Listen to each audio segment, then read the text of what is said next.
Mesdames, Messieurs, bonsoir, bienvenue sur Africa Télévision. Merci pour votre fidélité. Ce soir, dans votre émission politique, le débat, nous abordons les thèmes problèmes environnementaux urbains au Mali, cas des inondations avec Monsieur Ahmed Sékou Diallo, président de la plateforme des acteurs de la société civile sur le climat. Monsieur Diallo, bonsoir et bienvenue.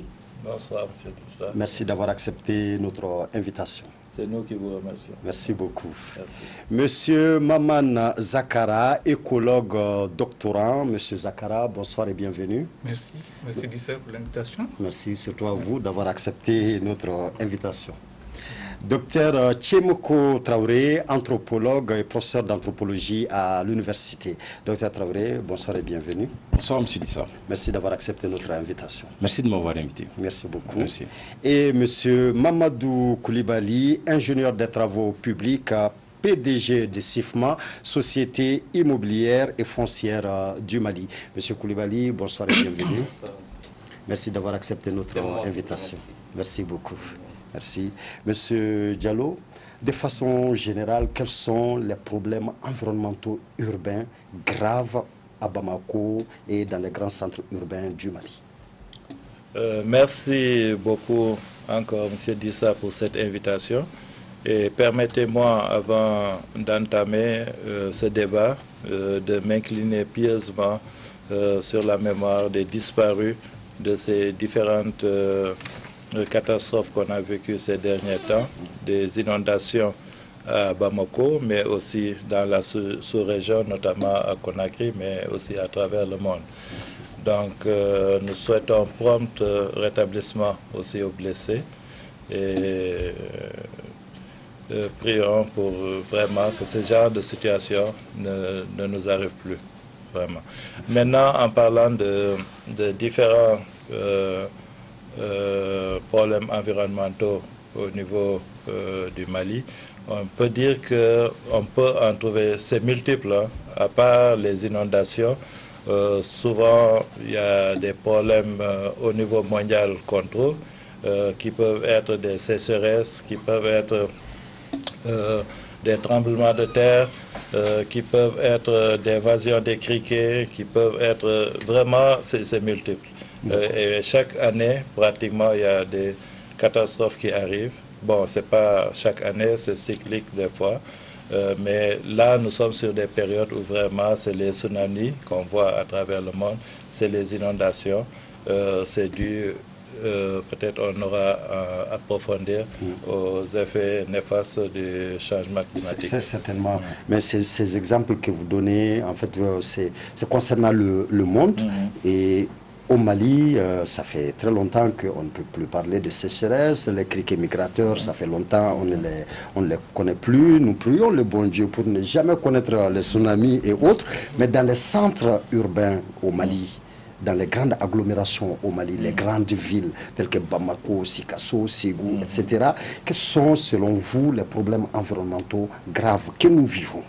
Oui, les problèmes majeurs, c'est surtout lié à des problèmes d'assainissement. Vous verrez que à chaque approche d'hivernage, les caniveaux sont en train d'être curés. Ça amène des inondations parce que l'eau de pluie ne trouve plus son chemin.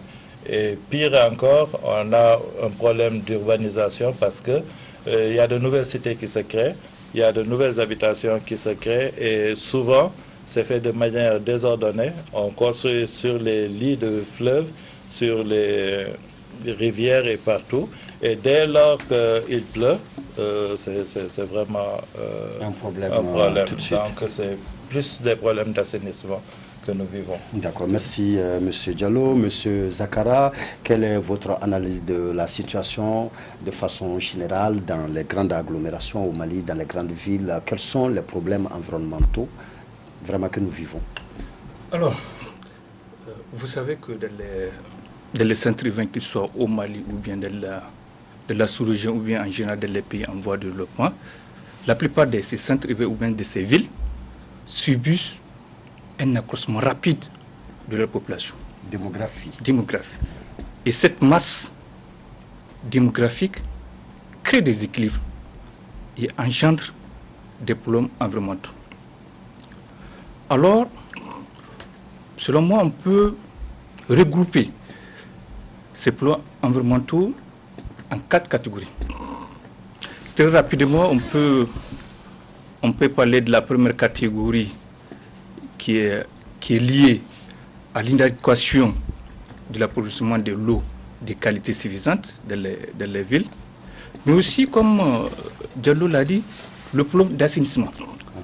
Aujourd'hui, la plupart de nos villes sont confrontées à ces problèmes, surtout le problème aujourd'hui des sachets plastiques qui constituent un cancer même pour ces centres urbains, mais aussi à la question aussi de gestion, la gestion de ces déchets, les déchets solides, liquides, qui constituent un véritable problème aujourd'hui pour les autorités locales au niveau de ces villes. La deuxième catégorie, on peut parler un peu de la pollution. Vous savez, avec les mobilités, avec tous ces moyens de transport parfois qui sont vétustes, l'air au niveau de nos capitales ou au niveau de nos grandes villes est pollué. Et ça engendre beaucoup de maladies respiratoires. Justement, si vous prenez le cas de Bamako, la moyenne même qui est admise au niveau de l'OMS, nous sommes largement un peu au-dessus de cette moyenne, ce qui veut dire que le phénomène est inquiétant. En plus de l'air, vous avez aussi la pollution aussi des eaux. La plupart de nos cours d'eau aujourd'hui, on déverse beaucoup de produits chimiques de tout genre. Et parlement aussi, on utilise parfois, certains utilisent ces cours d'eau pour faire le petit maraîchage. La salade, les légumes. Et parfois, cela rentre dans la chaîne alimentaire. Et vous voyez que du coup, nous rentrons dans un problème de santé publique. Sans parler aussi de nos terres aussi qui sont contaminées avec aussi des pesticides. Et très rapidement, pour la troisième catégorie, on peut parler aussi de la pression que ces villes aussi ont sur le milieu physique et des écosystèmes environnants de ces villes. Ce que nous, au niveau de l'écologie qu'on appelle empreinte écologique. Vous avez tout système a une capacité aussi d'absorption. Et enfin, je peux parler aussi de cette catégorie des problèmes environnementaux qui est liée au risque potentiel lié au changement climatique. Et vous savez que ces changements climatiques aussi accroissent la vulnérabilité aujourd'hui des populations aux catastrophes naturelles, notamment les cas des inondations qu'on est en train de voir avec ces colères des dégâts, mais aussi malheureusement aussi des victimes. Voici en gros les problèmes environnementaux qu'on rencontre dans les grandes villes comme Bamako, Sikasso et Ségou, mais aussi au-delà. Merci M. Zakara, M. Coulibaly. Vous, en tant qu'ingénieur des travaux publics, est-ce que nous pouvons interroger le plan d'aménagement de nos villes? Oui, pourquoi pas. Mais la gestion de nos villes ne se passe pas uniquement par plan d'urbanisation. Et la gestion des villes se fait par beaucoup d'outils et instruments. Il y a toute une normalisation qui est hiérarchisée. On part d'un plan d'aménagement, et surtout souvent des schémas directeurs, qui sont des grands outils qui sont adoptés pour 20 à 25 ans. Au-dessus des plans, des schémas directeurs, nous avons les plans d'urbanisme sectoriel. Au-dessus, nous, parce que la CIFMA est un développeur, nous procédons à des lotissements. En ce moment, on rentre dans la catégorie des opérations d'urbanisation. On a le lotissement, on a la division parcellaire, on a la restructuration, on a la rénovation urbaine. Il y a beaucoup d'opérations urbaines qui se passent. Donc, pour coller à l'actualité, on va parler urbanisme et environnement. Parce que notre ville a été touchée par une inondation. Déjà, il faut présenter nos condoléances à ces victimes. Et déjà, au-delà des dégâts matériels, chaque fois qu'il y a inondation, à mon avis, c'est une humiliation. Et j'ai très mal vécu ça, encore au Mali. Vraiment, je veux que nous travaillions pour éviter, parce que ces inondations sont récurrentes. Or, ce n'est pas une fatalité. Je vais vous le démontrer plus tard. Pourquoi? Donc, on doit travailler pour ne pas connaître ces sorts, que ces populations qui se réveillent nuitamment des enfants qui sont emportés, des familles, des femmes et des hommes qui sont nus. Vraiment, c'est humiliant pour moi. Et je l'ai vécu mal, et c'est de la compassion. Et d'ailleurs, le chef de l'État a eu les mots justes, parce qu'il a parlé d'émotion et de compassion. Et il a parlé de civisme. Mais, je vais dire à Monsieur le Président, oui, tout ceci est bien, mais il faut aller à l'éducation et à la coercition s'il le faut. Donc, merci monsieur pour nous avoir invité la CIFMA aujourd'hui. On va vous expliquer, en tout cas nous en tant qu'opérationnels, parce qu'on n'est pas dans la conception, mais depuis 30 ans, je suis dans ce secteur et je suis en tant qu'acteur et souvent je suis spectateur. Donc je vous apporterai ma petite expérience de ce que je sais de ce secteur. D'accord, merci M. Coulibaly. Docteur Traoré, M. Coulibaly nous parlait tout de suite d'éducation, mais aussi de coercition. Vous, en tant qu'anthropologue, est-ce que vous pouvez vous prononcer sur les rapports de notre culture, notre éducation à l'environnement? Avons-nous une culture, une éducation anti-environnementaliste ou pro-environnementaliste? Alors, nous ne pouvons pas parler de deux thématiques sans pourtant faire un distinguo très clair entre la nature et la culture. C'est-à-dire que quand nous regardons l'urbain, nous avons tous une connexion dans la ville. Ça peut être une connexion professionnelle, personnelle. Et dans cette dynamique, nous sommes là pour chercher de l'argent, soit pour se sentir très bien. Donc, dans cette dynamique aussi, on vient d'une histoire, on vient d'une culture. Donc, on essaye plus ou moins à adapter les réalités de l'urbain à ce qui nous caractérise, notamment l'aspect environnement. Parce que il faut remarquer à Bamako, c'est que la nature nous offre quand même une merveilleuse opportunité. Quand on est malade, on est prêt à avoir des feuilles d'arbres. Quand on est malade, on est prêt à faire des consultations en ayant dans la nature, en prenant les racines. Et ces racines aussi, anthropologiquement, sont intéressantes parce que ça peut être aussi l'ancrage souvent qu'on extrapole quand on explique les fondements des différentes sociétés. Donc on a appris à vivre avec la société, avec la nature. Et on a essayé d'intégrer la nature quand même dans nos pratiques. Quand on regarde les premières ères de l'indépendance, on avait quand même ce réflexe qui consistait à balayer devant chez soi. Il y avait le comité de vigilance. Quand tu regardes les anciens quartiers de Bamako, et que tu essaies de survoler, tu te rends compte qu'ils sont verdoyants. C'est l'arbre qui est symbole de ça, on parle de Malirini. Mais on est allé dans une espèce d'urbanisation qui devait être un squelette, qu'on devait greffer quand même les différentes préoccupations urbaines pour répondre non seulement aux besoins actuels, mais aussi repenser la ville pour les générations futures. Et ce casting a eu du mal peut-être à se prendre. Et peut-être quand on parle aussi de ville, c'est qu'on parle aussi des autorités qui dirigent la ville, qui décide des designs de la ville. À un moment donné aussi, cette préoccupation revient notamment au niveau des politiques publiques, pour mal paraphraser l'aîné, pour coller un peu à l'actualité. C'est que j'ai eu l'opportunité de faire une descente quand même au niveau de ces inondations, plutôt au niveau des espaces où il y a eu l'inondation. Tu te rends compte que sociologiquement, ceux qui souffrent de cela ne sont même pas des propriétaires de ces maisons, c'était des locataires. Et ces locataires, c'est quelqu'un qui les a vendus. Il y a des noms des vendeurs qui se trouvent sur ces papiers. Donc, je serais ravi quand même dans quelques semaines, dans quelques jours, qu'on puisse avoir une ouverture de dossier judiciaire par le procureur par rapport à cela, parce qu'on ne va pas rester comme ça. Et aujourd'hui, il faut qu'on essaye quand même d'anticiper. C'est qu'il ne faut pas qu'on soit dans une dynamique de politique corrective. Il faut qu'on soit dans une dynamique de politique préventive. Mais monsieur dit ça, quand vous allez à l'hôpital Luxembourg, vous vous rendez compte que sur les collines d'Amdalaï, il y a des occupations. Aujourd'hui, nous parlons d'inondation. Qu'est-ce qui nous prouve que demain, si nous n'anticipons pas les choses, nous allons être dans les éboulements. Mais qu'est-ce que nous faisons par rapport à cela? C'est produit déjà en voilà, 2013. En 2013. Donc qu'est-ce que nous faisons par rapport à cela? C'est très facile de dire que c'est la faute à tout le monde. C'est que ceux qui sont aussi locataires c'est la hantise à Bamako quand même d'être locataire. C'est qu'il faut qu'on essaye quand même de réglementer ce secteur. Les locataires ont très peu de droits et les propriétaires aussi ont peur souvent d'être payés. C'est que au Mali, pour se réaliser soi-même, on s'est dit que non seulement il faut que tu sois marié, mais aussi qu'il faut que tu sois capable de construire une maison. Parce qu'il y a une pression permanente sur toi à ce niveau. Et le paradoxe quand même à ce niveau aussi, mon cher, on se rend compte que on construit au Mali, mais on dort dehors. C'est qu'on met des millions dans les ciments, mais la nuit, on ne peut pas dormir dedans. C'est que le Mali regorge pas mal d'ingénieurs. À un moment donné, il faudra que nous soyons capables de repenser à nos façons de construire. Comment pouvez-vous expliquer cela? Mais, parce que le projet de construire une maison au Mali, c'est le projet de toute une vie. Et tu construis une maison, mais tu ne peux pas dormir dedans en cas de coupure d'électricité. Parce que tout est ciment, tout est béton. Et quand on parle de la pluviométrie, je me permets quand même, c'est 133 millimètres. La source que j'ai eue, c'est la source de Sotuba. On nous parlait de 118 mm.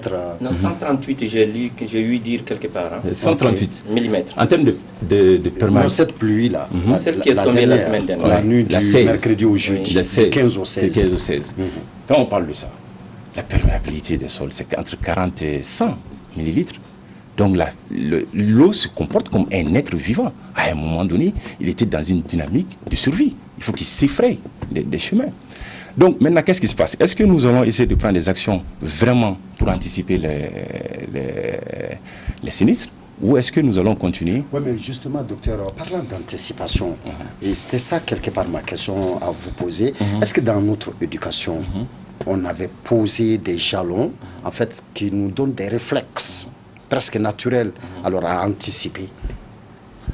Oui, parce que la ville et le village, c'est deux concepts différents. La ville, le management est difficile. Le management des hommes est difficile. Alors, quand on prend historiquement Djéné, par exemple, Djéné-Djéno, là, on a quitté Djéné-Djéno parce que tout simplement, il y a eu l'inondation. Donc, il y avait un pouvoir. Anthropologiquement, les hommes aiment bien s'asseoir à côté de l'eau. Mais on peut continuer à s'inspirer. C'est qu'il y avait une autorité forte. Djéno, on a transféré, le site de Djéné a été transféré sur le site actuel. Et quand tu regardes le matériau de construction de la mosquée même, ou de la ville de Djéné, c'est adapté. Même en chaleur, la mosquée est toujours fréquentable. Mais ça, nous avons des outils historiques qui peuvent nous permettre aussi de dire que quand même cette conscience environnementale a existé. Mais nous devons faire un travail à ce niveau, un travail de sensibilisation, notamment au niveau des enfants.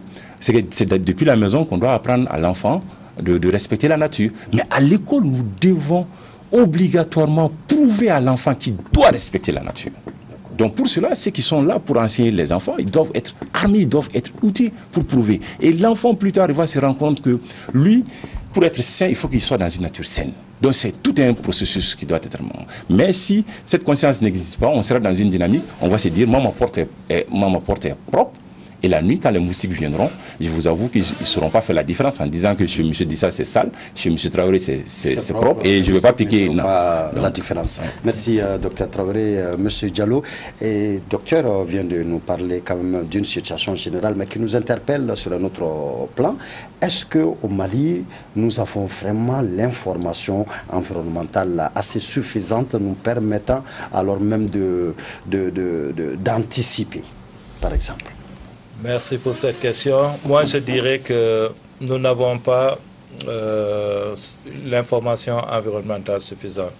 Vous savez, nos politiques élaborent de bons documents, de bons outils, de bonnes stratégies. Malheureusement, qui sont méconnus et qui ne sont pas partagés avec la population pour que la population s'approprie.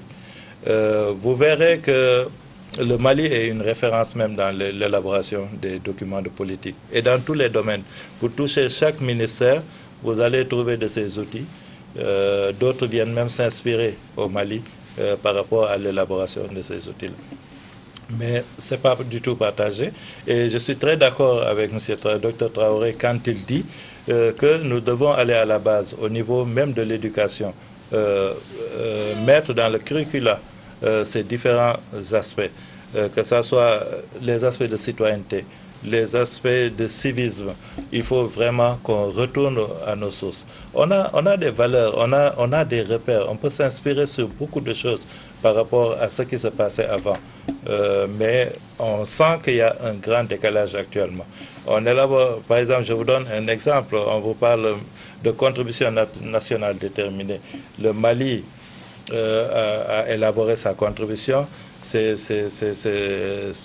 quelque chose qui est bien ficelé et autres là, mais allez, bien que ça engage les communautés, aller dans une rue et appeler quelqu'un, vous lui dites qu'est-ce que la contribution nationale déterminée, on te dira qu'on ne connaît pas. Alors que ça engage le pays, c'est en train d'être mis en œuvre, et les populations ne sont pas connues. Quelque part, M. Diallo, est-ce que cela n'est pas de votre rôle plutôt, vous en tant que grande plateforme quand même des acteurs en fait sur l'environnement? C'est notre rôle, mais c'est le rôle d'abord du département de l'environnement à faire la vulgarisation des documents qui sont élaborés. Les départements ont leur démembrement et ces démembrements devaient jouer leur rôle. Et il y a aussi des synergies entre départements. S'ils se partageaient ces informations, avec l'appui de la société civile, ça pouvait aller. Mais souvent, même les acteurs de la société civile ne sont pas au courant de certaines politiques et stratégies qui sont élaborées. Souvent, nous, c'est à l'international, quand on va dans des conférences autres, qu'on nous expose des choses qui se font au Mali. C'est déplorable. Maintenant, il faut corriger cela. Il faut conscientiser. Il faut vraiment des mesures idoines pour que la population puisse s'approprier certaines valeurs. Vous voyez que souvent, il se passe certaines choses, c'est pas du tout pensable. Quand on parle, par exemple, de ces inondations, des gens qui construisent sur le lit du fleuve, c'est vrai qu'il disait tout de suite que tout le monde n'est pas responsable, mais les responsabilités sont à plusieurs niveaux. Le maire qui a vendu le terrain, la personne qui a acheté le terrain, et la personne qui est venue même en location sur ce terrain, en voyant que ça, c'est le lit du fleuve, je me dis que tous ces acteurs sont responsables. L'autorité publique aussi est aussi responsable parce qu'il n'y a jamais de sanctions. Le social prime tellement chez nous que de telle sorte qu'on accepte tout. On dit tout, c'est la fatalité, c'est le fait de Dieu. Il faut que ça arrête. Il faut qu'on sente qu'il y a l'autorité de l'État et que l'État ait aussi des acteurs qui aident à vulgariser, à partager ce que l'État veut. Et si tout le monde, la chaîne est suivie, je crois que tout le monde sera informé, tout le monde sera truc, et les mesures vont venir. Vous voyez, vous passez à Bamako, les caniveaux, quelqu'un peut être dans sa voiture ou dans une moto, il finit de manger son sandwich, il prend le sachet, il le jette dans le caniveau. Mais ça, tu vas jamais voir ça, vous n'allez jamais voir ça dans certains pays parce que les populations sont éduquées, les consciences ont été bien formatées et les gens se comportent normalement. Et nous, ce n'est pas le cas. Et là, vous rejoignez carrément M.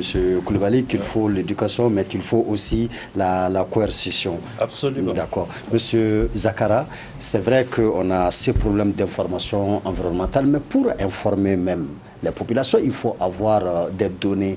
Est-ce que dans nos pays, et principalement et particulièrement au Mali, nous avons la possibilité en fait de bien nous informer, c'est-à-dire d'avoir des données sur l'environnement dans toute sa splendeur? Est-ce que nous avons d'ailleurs les outils nous permettant d'avoir alors une véritable appréciation de la qualité de notre environnement? Oui, justement, je pense que c'est ça. Sur cette thématique, nous avons beaucoup de données, des stratégies. Comme disait aussi Sekou, nous avons beaucoup de ces outils qui sont disséminés dans les différentes directions ou bien agences au niveau de Mali. Je suis parfaitement d'accord avec vous, parce que l'accès à l'information est important pour la promotion aujourd'hui de l'éducation environnementale. Et en ce sens, au niveau du Mali, nous avons beaucoup des efforts à faire en termes de l'accès à cette information. Vous savez que nous avons aussi un taux de scolarité qui ne permet pas aussi à la plupart de la population d'avoir accès à ces informations. Mais justement, vous me permettez peut-être un fait que j'ai observé ces derniers temps, c'est que pendant la canicule de 2 semaines avant, beaucoup de gens sont regardant sur le thermomètre. Ils regardent beaucoup, mais cette fois-ci, il va faire chaud. Et ça, je pense que c'est important et ça commence à venir. Nous n'avons pas beaucoup cette culture de nous informer sur l'environnement. Mais je pense qu'aujourd'hui, avec tout le contexte aujourd'hui de changement climatique et avec toutes ces catastrophes qu'on observe et qu'on commence à ressentir, nous allons peut-être au niveau des services étatiques, au niveau de la société civile, presque changer l'approche de comment cette information puisse maintenant être déclinée au niveau local et au niveau des personnes qui ont certainement besoin. Il ne faut pas que cette information ou bien ces données restent uniquement au niveau de certains techniciens ou au niveau de certains acteurs qui sont mieux imprégnés là-dessus. Je pense qu'au niveau de l'AIDD, qui est l'Agence de l'environnement et de développement durable, ils sont en train d'actualiser le système d'information national sur la gestion de l'environnement, et je pense que c'est un outil très très important qui va permettre aujourd'hui d'accroître cette masse critique de nos citoyens, d'avoir une information fiable et de qualité pour ce qui est de leur environnement local. Je pense que je suis d'accord avec le docteur. Il faut aussi mettre l'accent aussi au niveau de l'éducation de la base, voir au niveau de nos écoles comment on peut inculquer aujourd'hui ces questions environnementales pour qu'ils puissent permettre d'avoir au moins un nouveau modèle de citoyen qui va grandir avec ça, que la protection de l'environnement pour lui, ça sera un devoir. D'accord. Merci, M. Zakara. M. Coulibaly, est-ce que c'était d'abord surprenant, la pluie, mi-mai, vraiment mi-mai, exactement mi-mai, parce que la nuit du 14 au 15, ou bien du 15 au 16, voilà, mi-mai net, une telle quantité de pluie, ce n'est pas surprenant? Non, bon, en fait, c'est toujours surprenant parce que la nature même a un comportement aléatoire. Hein? Les éléments atmosphériques, bon, on parvient à les prévoir, mais par essence, ces éléments sont aléatoires. Vous voyez, et la saison des pluies de 2018 peut être totalement différente de 2019, ainsi de suite, même au cours d'une saison. Mais en fait, pour moi, je voudrais amener ces problèmes des inondations ou de l'environnement sous un autre aspect. Parce que c'est le rôle de l'État et le comportement des citoyens maliens. Je vais vous amener. On a un arsenal législatif, réglementaire très étoffé et très avancé. Parce que moi, je travaille au Mali, je travaille au Sénégal, en Côte d'Ivoire, je rencontre beaucoup d'experts. Hein? Les textes maliens sont très avancés. Je vais vous parler de la loi 0D16 du 3 juin 2002 qui a été prise au début des années 2000, qui régit le cadre réglementaire de l'urbanisme au Mali, le cadre spatial, le cadre institutionnel et le cadre de gestion, de la gestion domaniale et foncière. Donc cette loi est très avancée. Et en plus, à la fin, elle dit qui peut faire l'aménagement? C'est l'État. Et comment ça doit se faire? Et si ça ne se fait pas bien, qu'est-ce qu'on doit faire aux gens? Si vous lotissez sans que l'État vous autorise, vous devrez payer 2 000 francs par parcelle que vous avez créée. Sauf si vous divisez pour votre famille ou si c'est pour une succession. Vous savez, tout est clarifié. En fait, l'urbanisme et les opérations d'urbanisme sont par essence une mission régalienne. C'est que comme vous ne pouvez pas créer une armée au Mali, moi je ne peux pas. L'urbanisme aussi, vous ne pouvez pas le faire. Même si vous êtes propriétaire d'un titre foncier, monsieur dit ça, vous ne pouvez pas diviser votre titre foncier comme vous voulez. Pourquoi? Parce que ça a un impact. Si vous avez un grand titre foncier, par exemple, un exemple à 20 hectares, vous divisez ces 20 hectares, vous créez par exemple 500 parcelles. Vous faites des rues de 3 mètres. Demain, dans 2 ans, il y a des incendies. Les pompiers veulent sauver 3 ou 4 familles. Les camions pompiers peuvent passer dans une rue de 3 mètres? C'est compliqué. N'est-ce pas? Vous ne pouvez pas. Donc, dans ces cas, vous devez demander l'autorisation à l'État. C'est vrai, les privés, par exemple, si l'opérateur ici est un privé, son but, c'est de faire de l'argent. Donc, il va avoir envie de faire des parcelles petites, des rues petites pour gagner le maximum d'argent. L'État va dire non, en République du Mali, nos rues ne peuvent pas être inférieures à 8 mètres ou à 6 mètres. Est-ce que vous avez compris? Vous devrez mettre un dépôt pour les déchets solides, un dépôt de transit. Ah, vous ne l'avez pas fait, il faut le prévoir. Vous devrez prévoir un espace public. Cet espace public, s'il n'est pas là, on regarde tous ces équipements. C'est pourquoi vous devrez les soumettre à l'État. Aujourd'hui, j'ai des chiffres qui font peur. 90% des maisons construites dans le district de Bamako sont sans permis de construire. Pourquoi? Parce que si vous n'avez pas une autorisation de lotir, vous ne pouvez pas avoir un permis de construire. Donc, pourquoi les gens ne peuvent pas? Parlons des municipalités. Depuis l'un des secteurs qui ont été victimes de la démocratisation au Mali, c'est l'urbanisme. Je vais vous prendre un exemple. le cas de l'ancien aéroport. Il a été désaffecté en 1977. Et ça a été aménagé en 1995. L'espace est resté protégé. On a un aéroport qui est en service, qui est en train d'être attaqué. Il faut parler aussi des servitudes. Qu'est-ce que c'est qu'une servitude? C'est des contraintes ou des obligations qui sont imposées à une construction ou à une personne qui sont d'intérêt général. Par exemple, vous avez une rivière, on vous dit, un fleuve, vous devrez être à 25 mètres. Vous avez un chemin de fer, vous devrez être à 30 mètres. Vous êtes à côté de l'aéroport, il y a des servitudes non altus et des servitudes non efficaces. Vous ne pouvez pas construire ici pendant 3 ans ou totalement même pendant 100 ans. C'est l'État qui fixe tout ça. On doit passer par l'État. En plus, l'État a un rôle de conseil. Si quelqu'un vous vend un mauvais papier, si vous voulez faire un permis de construire, l'État appelle les services de pompiers, la protection civile, il appelle aussi les domaines, il appelle la police, il appelle tout le monde. Mais M. Koulibaly, pourquoi les choses ne se passent pas ainsi alors? Ah, voilà, on va y arriver. Pourquoi les choses ne se passent pas comme ça? À mon avis, j'ai mes idées, je vais les partager avec vous. Mais je vais vous expliquer déjà comment les choses se font au Mali. Si vous avez un terrain... Comment les choses doivent se faire. Comment, voilà, les choses doivent se faire, pardon. Disons par les choses se faire. Déjà, non, moi, je vais dire, selon la loi. Selon la loi. Mais il y a des acteurs qui le font. À la CIFMA, on demande une autorisation préalable de l'outil. C'est ce que vous devrez faire. Ça sert à quoi?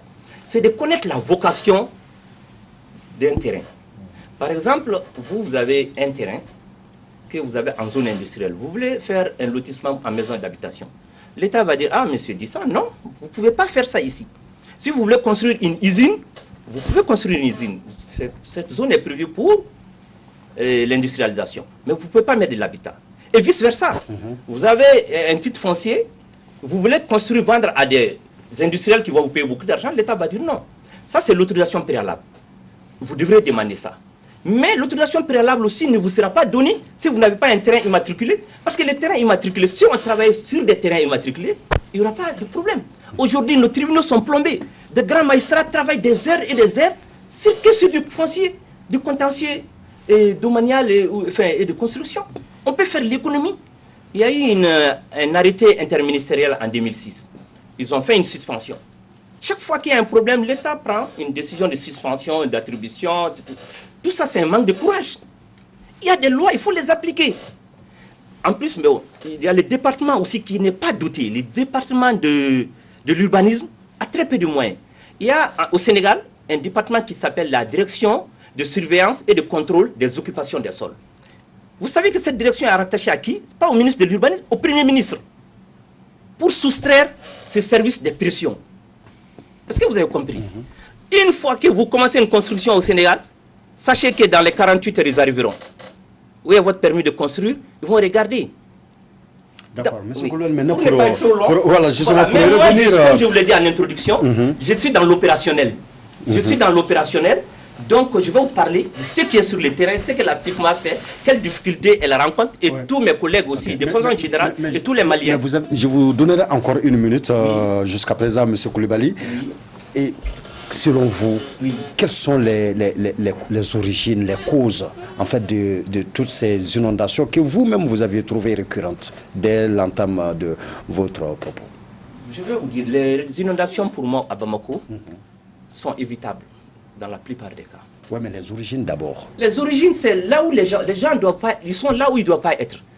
Les gens sont installés dans des zones humides. Vous savez, je vais vous expliquer, les cours d'eau ont 2 phases. La période de crue et la période d'étiage. Est-ce que vous voyez? La période de crue, elle varie, la largeur varie selon les années. Peut-être la crue, cette année, si les années sèches se succèdent, on va faire plusieurs années. Le fleuve va rester dans une dimension relativement moins large. Et quelques années, le fleuve il peut revenir à son lit majeur et va vous trouver là-bas. Mais ça, c'est le rôle de l'État. Je vais vous venir, parce que l'État doit dire aux gens, vous ne pouvez pas vous installer. Mais encore faudrait-il que les gens s'adressent aussi à l'État. D'accord. Parce que c'est un cercle vicieux. Il faut qu'on les casse et qu'on puisse avancer. Merci. Pour ne pas monopoliser. Merci, M. Koulibaly. Docteur. J'aimerais faire un peu une petite démarche pédagogique. Pourquoi les pluies au mois de mai? je me demande ceux qui vont au COP au nom du Mali, qu'est-ce qu'ils font réellement. L'un de moi, l'idée selon laquelle qu'on est là pour situer leur inactivité par rapport à des descentes de terrain. Il faut que les Maliens on puisse comprendre qu'à chaque fois qu'il y a un changement de température de 1 degré, ça joue sur des pourcentages au niveau de la vaporisation. Donc plus nous allons avoir de la chaleur, plus nous allons avoir des pluies hors normes. Et plus nous allons avoir des pluies hors normes, c'est plus lorsqu'ils seront là, ils vont amener la partie nourricière de la terre. C'est souvent, par réflexe, s'il y a des pluies, on essaye de mettre dans le monde rural des cailloux pour bloquer cela. Si jamais on ne sort pas de nos bureaux climatisés après le COP et d'aller prendre des per-diem dans ces manifestations et venir vraiment aider les gens à planter les arbres. C'est vrai que si on pouvait même économiser les frais de billets d'avion par rapport à ça pour planter les arbres, ça allait être très bien. On a au moins, on allait voir les effets. Donc, à ce niveau, ce changement climatique, il faut qu'on soit capable d'expliquer le changement climatique sur les conditions de changement des vies des hommes. Et l'environnement est une question vitale maintenant. À chaque fois que parce qu'on a passé 2 semaines avec une espèce de constance à 40 degrés.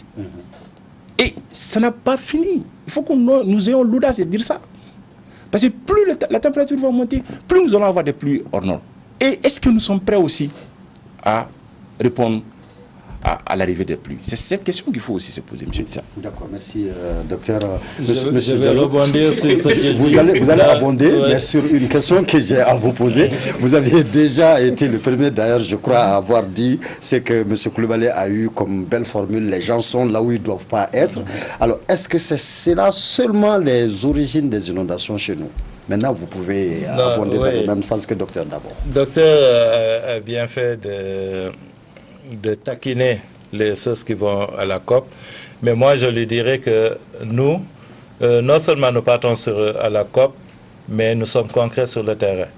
Ce qu'il est en train de dire, les ONG actuellement, si vous partez en milieu rural, vous verrez que les ONG sont en train de mettre énormément de projets sur les changements climatiques. Beaucoup de fonds sont mis en place. La lutte anti-érosive dont il est en train de parler, les problèmes d'agroforesterie, les nouvelles techniques agricoles, tout ça là c'est enseigné dans la pratique à travers des ONG. Zakaria Maman qui vous parle ici et du réseau climat, c'est des milliards qu'ils mettent par 2 ans, par 3 ans à la disposition des ONG pour être au plus près des populations, pour les sensibiliser. Beaucoup de partenaires techniques et financiers finance dans ça. Nous avons des programmes avec Diakonia, c'est concret, c'est visible, où on apprend aux communautés, on les appuie à lutter contre les changements climatiques.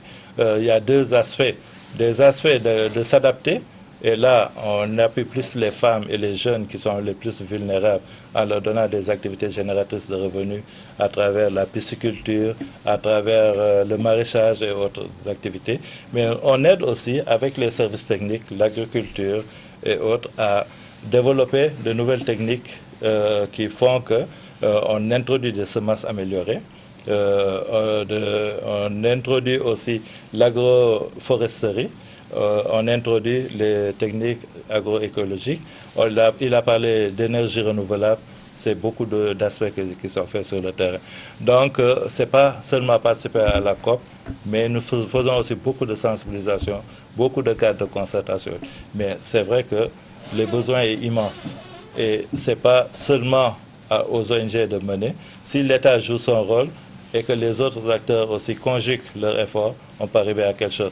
Maintenant, pour arriver aussi au cas de l'urbanisme, juste un mot, je dirais que toute cette belle politique qui a été développée ici au niveau urbanisation, je dis que ce n'est pas applicable ni appliqué. Pourquoi ce n'est pas appliqué? Vous voulez construire tout de suite une maison. Le premier réflexe, c'est d'écrire une demande d'autorisation de construire. Vous allez faire 3 mois il n'y aura pas de réponse. Vous allez renouveler... S'il vous plaît, M. Koulibaly, s'il vous plaît, vous aurez votre tour de parole. Vous allez renouveler. Moi, je peux vous donner la preuve concrète quand on sort ici. Je vous montre les lettres, vous allez vérifier. Vous allez renouveler votre demande d'autorisation de construire.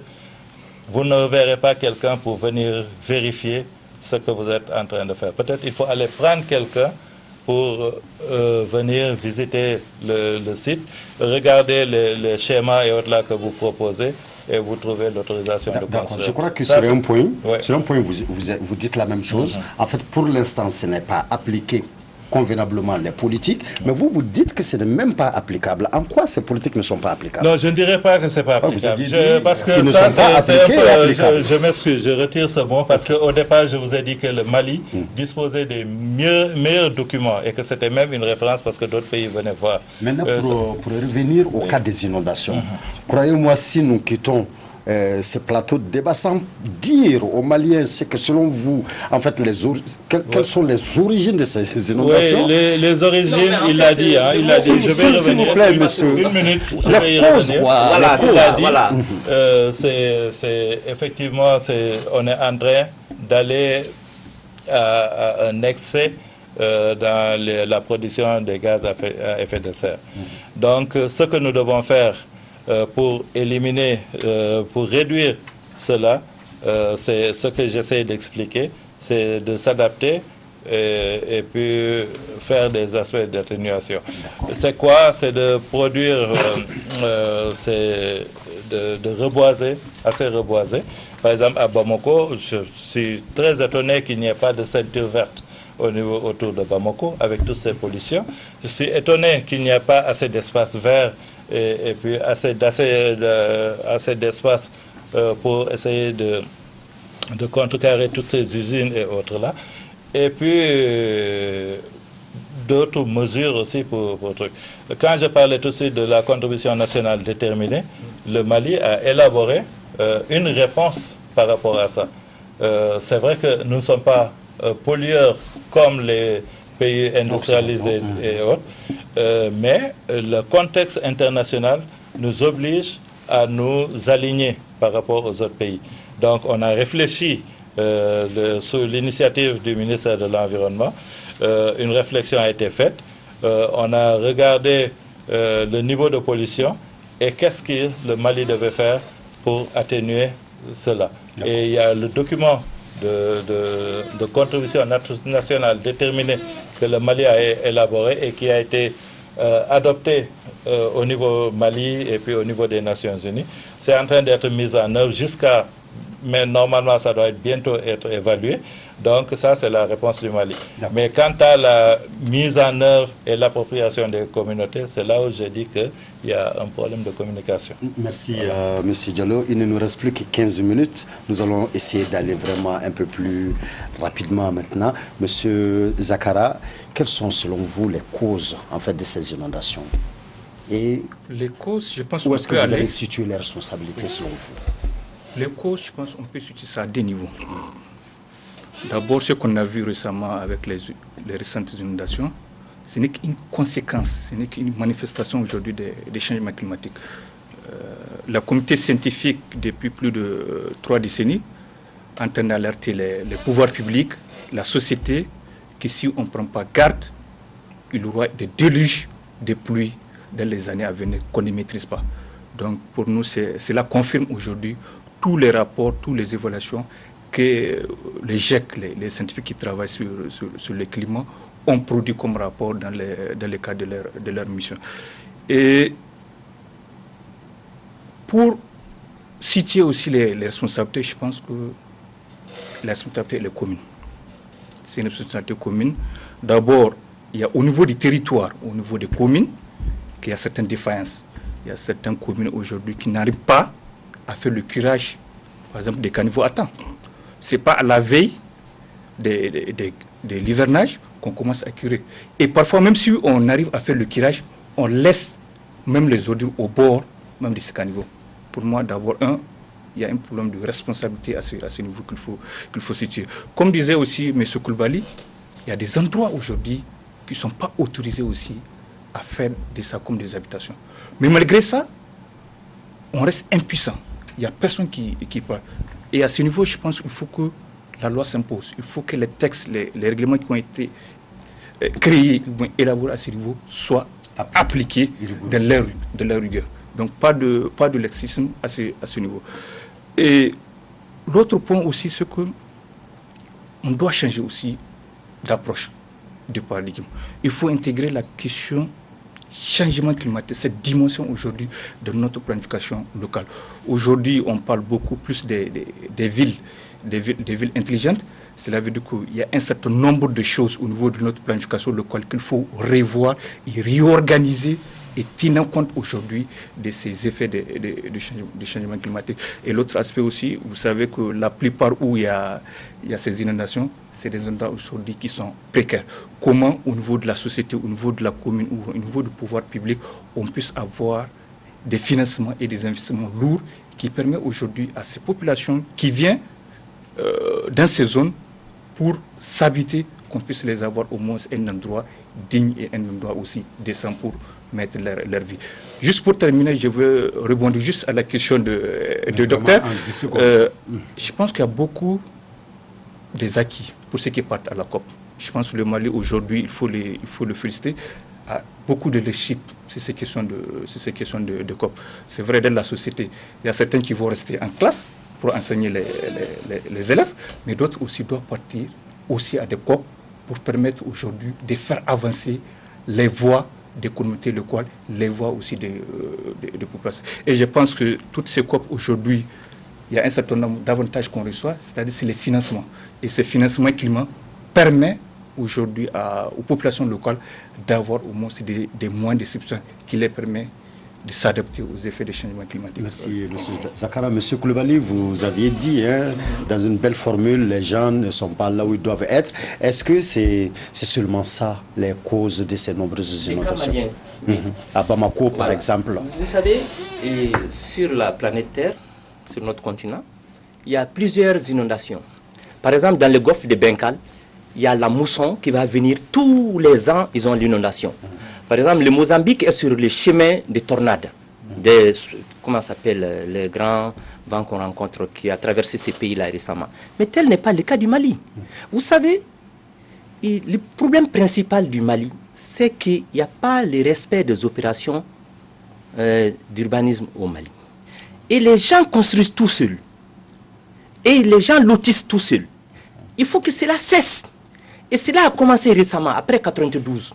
C'est pourquoi je vous dis, le secteur de l'urbanisme a pâti de la démocratie, de la démocratisation du Mali. Est-ce que vous avez compris? Parce que la seule sanction prise contre les intervenants qui font des lotissements illicites, qui sont les élus municipaux, c'est la sanction prise par les électeurs. Or, avant, au temps du parti unique, je ne fais pas l'apologie du parti unique, mais c'est le ministre de l'Intérieur qui suspend les maires. Et souvent, il n'y a même pas de procédure. Est-ce que vous avez compris? Les gens savent que des décisions tombent rapidement. C'est pourquoi l'ancien aéroport de Amdalaï est resté plus de 30 ans. Personne ne l'a touché. Donc je vais vous revenir aux inondations. Vous savez comment on conçoit les ingénieurs? Moi, je ne suis pas un grand spécialiste de l'hydraulique, mais j'ai des connaissances générales. Pour concevoir un caniveau, on calcule ce qu'on appelle la surface totale, les bassins versants. On voit les eaux qui tombent. Souvent, on calcule sur des pluies qui viennent une fois tous les 50 ans, une fois tous les 100 ans. Imaginez ça, c'est une pluie qui est très importante. Et les données existent parce qu'il y a des observations météorologiques. Quand moi j'étais étudiant en 89, j'ai étudié tous les vents de Bamako, des vents les plus petits jusqu'aux plus importants. Parce que je devrais concevoir les hangars de la future gare marchandise. Et les pluies aussi sont connues. Mais à partir de tout ça, ainsi que les crues de nos cours d'eau sont connus, on doit dire, voici des servitudes, le fleuve Niger, on doit être à 100 mètres. Même une crue exceptionnelle ne va pas vous toucher. Ces caniveaux, prenez le cas de Msabou. Il y a un reportage que j'ai vu, j'étais à Dakar, j'ai vu sur Facebook, la dame de Sango Sanjib Douanga. Ni à Sangolom Bla Sanjib Djib Douanga. Mais Nimbe ni Mousso Kerefem, pas fois, mais madame, Sango Sanjib Dounika, Ibe Moukéa. C'est ça. Bon, mais au-delà de ça, l'État agit en bon père de famille. Pourquoi l'État oblige les gens à mettre des casques? Ce n'est pas l'État qui va se blesser si vous faites un accident. Mais parce que l'État est un bon père de famille, il décide de ce qui est bien pour nous. Même quitte à vous sanctionner. Donc on doit dire, on ne peut pas concevoir des caniveaux, parce que derrière les caniveaux, c'est de l'argent. On est dans une période de rareté des ressources. En plus, on est dans... Vous pouvez regarder tout en bas. Voilà. Donc, deuxièmement, on est aujourd'hui, depuis 8 ans, un État en guerre. Donc, ces sources de financement sont éprouvées. Donc, déjà, l'État a beaucoup à faire. Mais là où l'État est responsable, que les gens s'installent dans ces endroits pendant longtemps. Je vais vous dire, le canal de Missabougou, si on déplace les gens de 50 mètres de part et d'autre, on ne va plus entendre parler de ça. Tous les collecteurs naturels et artificiels doivent être dégagés de 25 à 30 mètres. Il s'agit de cela. On doit faire des réformes. Le département de l'urbanisme n'a pas de moyens. On parle des brigades pour réprimer les gens qui construisent illicitement. Ils n'ont pas de moyens. Et déjà, on doit créer un parquet aussi au niveau de la justice, un parquet spécialisé pour les fonciers et l'immobilier, pour que l'État ait les moyens d'intervenir rapidement. Si les gens s'installent, vous savez, on est dans une grande ville, les gens ont besoin de stabilité. Vous avez vu, j'ai vu des gens, une dame qui est une Madame Koulibaly, elle dit, s'il avait les moyens, elle n'allait pas être là. Et elle paye des loyers. Vous voyez, elle a perdu 2 petits-enfants. Oui. J'ai eu le cœur fendu de voir ça. Donc il y a quelque chose qui ne va pas. On doit tous souffrir avec cette femme. Le président était très très ému. Mais on ne peut pas s'arrêter là. Vous avez compris, monsieur dit ça. Il y a les moyens. On peut éviter les inondations dans les districts de Bamako, sont évitables et peuvent être évitées et doivent l'être. Et l'État a les moyens. Merci, monsieur Koulibaly. D'accord. Docteur Traoré, oui, alors, je suis très content. Les conséquences et les solutions. Mais disons, je suis très très content de savoir qu'il y a des fonds et des financements. Si on pouvait avoir de l'argent pour construire des digues venant des COP, ça va nous arranger beaucoup, parce que cela allait nous permettre de canaliser quand même l'eau. Et si on part quand même si on part dans cette dynamique, des solutions définitives, il faut essayer la coercition, c'est bien. On peut contraindre les individus à taper là où ça fait mal. Et bien, je vous donne juste un exemple. On a un animal à la maison. Pourquoi vous nourrissez votre animal à la maison? Parce que ça vous plaît de prendre soin de votre animal. Mais l'État n'a pas besoin de faire de loi par rapport à ça. Il faut que nous commençons à aimer notre ville. J'ai l'impression que tout le monde se plaît à dire « Moi, je suis le premier à venir à Bamako. Mes parents ont été les premiers à s'installer à Bamako. » Mais on jette tout le temps des ordures sur Bamako. On essaye de déchiqueter Bamako tout le temps. Et on essaye à un moment donné, c'est que nos mauvaises intentions n'ont pas de limite. Quand on prend l'homme malien de nos jours, c'est qu'on est tombé dans une espèce, comme le disait bien M. Koulibaly, dans une première dynamique. On était dans une logique où tout était bien organisé. On savait où est-ce qu'il ne fallait pas s'asseoir. Mais comment sommes-nous arrivés à ce niveau? L'appétit du guet est venu. C'est que le tort est devenu une espèce de gloire. Les gloires de conscience se sont marginalisées. Il n'y a plus de référentiel. On est en train de faire en sorte que... Mais moi, ça me fait mal. Ça me fait mal, ça me donne envie de taper la table même, de dire que la responsabilité est partagée. Les gens sont pauvres, ce n'est pas de leur faute. Vous allez me dire que cette dame est là-bas, ou vous allez me dire que les populations sont là-bas parce qu'ils ont le choix. Ils n'ont pas le choix. Même la politique de logements sociaux, ne nous voilons pas la face. Les personnes qui bénéficient de ça, après ils sont obligés chaque fois d'apporter des modifications. Parce que ce sont des qualités de matériaux qui mettent de seconde ou de troisième qualité. Mais il n'y a aucun contrôle. Tout ça, c'est les pauvres qui payent chaque fois la facture. À un moment donné, je pense que nous devons faire énormément attention. Parce que là, ça va. Là, ça va. Le jour où nous allons tomber dans les éboulements, ça sera encore plus grave. Nous avons la responsabilité des vies humaines. Mais c'est bien, de loin. Mais c'est loin du beau quand on est sur le terrain. De parler de la conscience environnementale. Les gens ont des difficultés. On ne parvient pas à trouver des solutions en amenant des financements pour injecter dans des 4x4 et on n'est pas capable de construire des digues parce que tout simplement, on est dans le petit confort et en ce moment, on a des larmes de crocodile parce que tout simplement, il y a ces sénisses. On ne peut pas continuer comme ça, M. Dissa. Merci, Dr Traoré, M. Diallo. Les solutions, vous avez maintenant une minute. Une minute, ok. Moi, je dirais que les financements ne viennent pas de la COP. Il faut qu'on apprenne nous-mêmes à prendre en charge nos propres problèmes. L'État doit être là pour trouver les ressources nécessaires par rapport aux politiques que l'État est en train d'élaborer. M. Koulibaly a parlé d'insuffisance de ressources, d'insuffisance de moyens. C'est réellement ça. Il faut qu'on trouve une solution par rapport à ça. Je vous donne l'exemple pour comparer ce qu'il a dit, le département de l'environnement. On sait que l'environnement et le cadre de vie est tellement important dans notre vie. C'est vrai que nous sommes en situation de crise et autres, mais depuis belle lurette, le département de l'environnement est considéré comme un sous-secteur du département de l'agriculture. Donc, à un budget de moins 0% du budget national. Avec cela, qu'est-ce qu'on peut réaliser? Donc, il faut que, aussi, si on veut faire aboutir nos politiques, qu'on prenne les choses au sérieux. Au sérieux, c'est quoi? C'est de mettre les moyens adéquats. Mais je dirais, c'est de mettre les moyens adéquats, c'est de communiquer, mais c'est aussi que l'État joue pleinement son rôle. Et jusqu'au bout. À peine si je ne demande pas que l'État soit dictateur. On n'aime pas le mot dictature, mais le Mali, ce qui peut corriger la solution maintenant, c'est être strict sur la loi.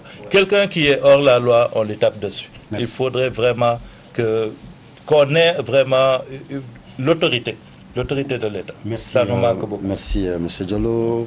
M. Zakara, voilà comme solution. Oui, en termes de solution, je pense que d'abord, il faut mettre l'accent sur l'assainissement. Aujourd'hui, il y a beaucoup de ces inondations qui sont dues au fait que les grands caniveaux ou bien des grands collecteurs aujourd'hui sont bouchés. On peut copier des bons exemples comme au Rwanda, où chaque fin du mois, toute la population du chef d'État jusqu'au citoyen lambda sortent pour nettoyer la ville. Là, je pense que c'est un exemple aussi que nos communes, que nos maires aussi peuvent installer aussi au niveau de leur territoire. Le deuxième point, c'est qu'il faut aussi impliquer la population dans la gestion aujourd'hui des communes. Aujourd'hui, nous avons beaucoup de grains, nous avons beaucoup de jeunes aujourd'hui qui sont dans les grains. Il faut transformer ces grains aujourd'hui en des clubs verts, en des clubs environnementaux qui, à chaque moment, s'ils voient quelque chose qu'ils ne voient pas dans leur zone, ils peuvent intervenir, ils peuvent alerter les autorités. Et là, je pense que dès là, au niveau, à des petites échelles, on peut avoir des solutions et là, on peut les multiplier et les faire les mises en échelle. Au niveau des communes, je pense qu'il faut réfléchir maintenant, ou bien il faut faire une relecture aujourd'hui de nos politiques, voir quelles sont les faiblesses, quelles sont les défenses, pourquoi cet arsenal aujourd'hui des lois et des règlements et des tests qu'on a élaborés, malgré ça nous sommes dans cette situation, il faut faire une lecture et faire des politiques qui sont efficaces. Et pour dire, l'État a transféré des compétences à des communes pour une meilleure gestion. Mais il faut que l'État aussi parfois intervienne lorsque ça ne va pas et l'État doit sanctionner par rapport à certains maires, par rapport à certains élus qui n'arrivent pas à mettre aujourd'hui leurs administrés dans les bonnes conditions de vie. Merci, M. Zakara. Vous allez me permettre, en fait, cette petite discrimination positive à l'endroit de l'aîné. Voilà, normalement, il avait fini carrément, mais vous avez 30 secondes. 30 secondes. Ok. En fait, pour clôturer, et quand même rebondir à ce que vous avez dit, M. Traoré, moi, je suis un opérateur dans les logements sociaux. Ce n'est pas des matériaux de second ou de troisième rôle. Hein. Moi, tout ce que je mets, des matériaux nobles. Non, c'est pour recadrer ça, parce qu'il y a l'opinion qui nous écoute. Je ne peux pas laisser passer ça sans rebondir là-dessus. Mais c'est une clarification, ce n'est pas une confrontation. Oui. Donc, on a acheté des matériaux qu'on a même importés de la France et dans beaucoup de pays. Mais on en discutera en off. Et pour revenir aux inondations, moi, je pense, ce n'est même pas seulement les inondations. C'est-à-dire, c'est l'urbanisation anarchique. Je me souviens quand j'étais étudiant, et j'ai suivi un débat. Le ministre de l'Habitat et de l'Urbanisme de l'époque s'appelait Cheikh-Oumar Doumbouya. Il a dit que Bamako est appelé la coquette. C'était vers les années 87. Aujourd'hui, on doit appeler Bamako l'anarchique, Bamako la sale. Bamako l'anarchique. Il faut que l'État combatte l'anarchie. Vous avez parlé de dictature, que ce soit la dictature de la loi. Et c'est possible. Qu'on enlève les gens, qu'on respecte les servitudes. Les servitudes sont quoi, monsieur dit ça? Ce qui est imposé à vous, vous devrez les respecter, même si vous êtes propriétaire de votre bien. Merci, Monsieur Koulibaly. Mesdames, Messieurs, je vous rappelle que nous étions alors sur la thématique problèmes environnementaux urbains au Mali, cas des inondations. Et pour en parler ce soir, nous étions en compagnie de Monsieur Ahmed Sékou Diallo, président de la plateforme des acteurs de la société civile sur le climat, Monsieur Maman Zakara, écologue doctorant, Docteur Tchemoko Traoré, anthropologue, professeur d'anthropologie à l'université, et Monsieur Mamadou Koulibaly, ingénieur des travaux publics. Mamadou Guedjouma Koulibaly, ingénieur des travaux publics. Merci. Et PDG de SIFMA, Société immobilière et foncière du Mali. Messieurs, merci d'avoir accepté notre invitation. Mesdames, Messieurs, nous vous remercions infiniment d'avoir suivi cette émission. Nous nous donnons rendez-vous dimanche prochain pour une autre émission politique. D'ici là, portez-vous bien. Bonne soirée. Merci.